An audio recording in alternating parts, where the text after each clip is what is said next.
What?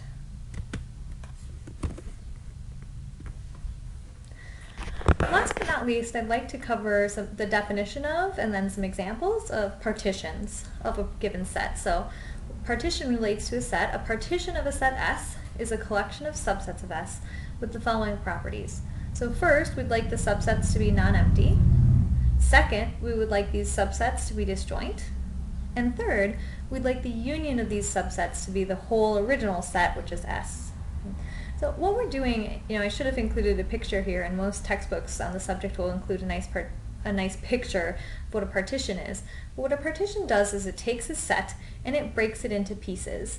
And the thing that we need to be satisfied is we'd like the union of all these pieces to be the whole set. So we'd really and truly like to take every element of the set and put it into some piece. Right? We would like, we don't really want any redundancies, we don't want any silly pieces making up the set, and so that's the non-empty requirement. We don't want any of the sets to be silly because they don't contain anything. We'd like them to actually contain something. And then we'd like all the pieces to be disjoint. So we don't want them to share any elements. We don't want to take any element of the set and just throw it into a whole bunch of pieces. We want to just break things up really nicely into individualized chunks. And we do not require that these chunks all be the same size or contain the same number of elements, in other words, but we just want to know that everything is covered, that nothing overlaps, and that nothing is a stupid piece in layman's terms. So let's see here. Let's do a couple examples. If we take the integers, one way that we could partition the integers very nicely is we could break it up into the positive integers, the negative integers, and then 0, thinking of 0 as neither positive or negative. Note that we would not have a partition of the integers if we just broke the integers up into positive and negative integers, since 0 would be left out. So that would violate sort of the third property here. If we took the integers and just attempted to partition it as positive and negative integers, we'd be missing 0. Right? And so we wouldn't be covering all of the integers by breaking them up into those categories.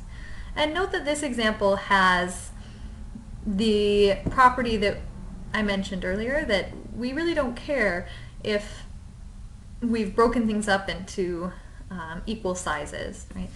The set containing 0 is a set that has a size. The size of that set is 1.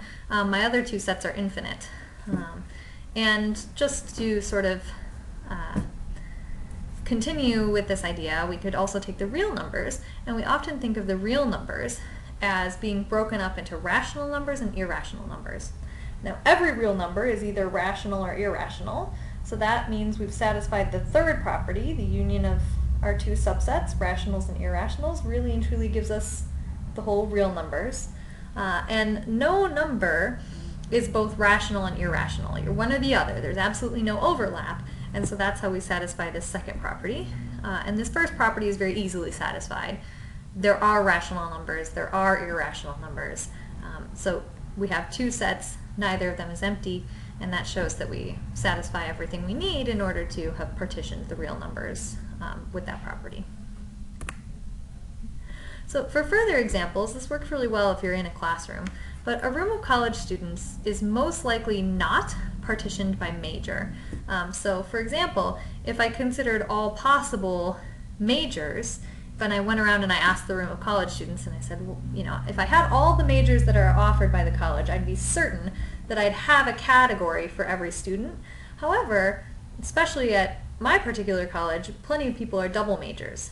And so you get this property that a student could be categorized according to major into two different categories. So for example, if you had a math and physics major, double major, they would be in the math category and they would also be in the physics category. And so the set of students that were math majors and the set of students that were physics majors would overlap by this particular student. And so although I would have covered everyone in the room by making sure I had all the majors, the fact that I could have some sets that overlap would mean that this does not form a partition of the set of students in the room. So you could think about it as if you had all the students in the room and you said, okay, math majors on this wall, physics majors on this wall, computer science students on this wall, everyone would need to know where to go. and a student who's a double major wouldn't know where to go. They wouldn't know which wall to go to. So this wouldn't be a partition. You couldn't break the students up evenly without somebody making a choice. Similarly, if you had a room of college students and you did not include all majors, so maybe you had an abstract algebra class and you said, I'd like the math majors over here and the computer science majors over here. In theory, somebody could be taking abstract algebra for fun who's a Japanese major, say, and they wouldn't know where to go either. And so this would fail to be a partition of the room of students because somebody might not have a place to go at all, and so I may not have covered everybody who's standing in that room. We did discuss this example before. No, I didn't really. Okay, anyway.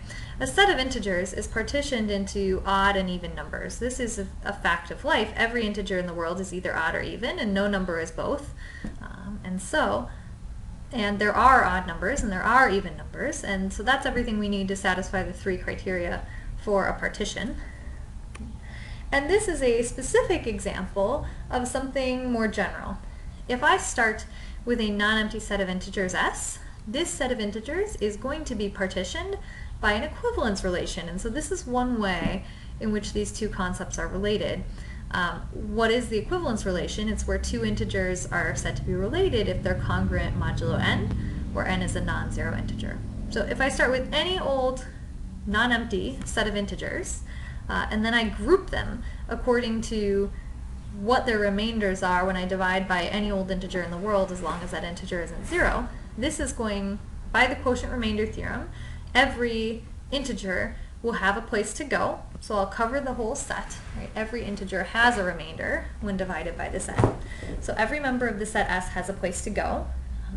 And a particular number, by the uniqueness part of the quotient remainder theorem, I know that a number only has one remainder when divided by n, where that remainder is in between 0 and the modulus, which is n here. So I can't possibly have overlapped. I can't have a number that has one remainder when divided by n one way and another remainder when divided by n another way. Its remainder is unique according to the quotient remainder theorem, so there's no overlap between the sets. And I could take, well, let's see here. Yeah, I mean, if I only take my subsets to be the set of remainders that appear in the list of S, then I won't have anything empty. I won't have any empty subsets sitting inside of S, and so I'll satisfy all the criteria I need to be an partition on the set S.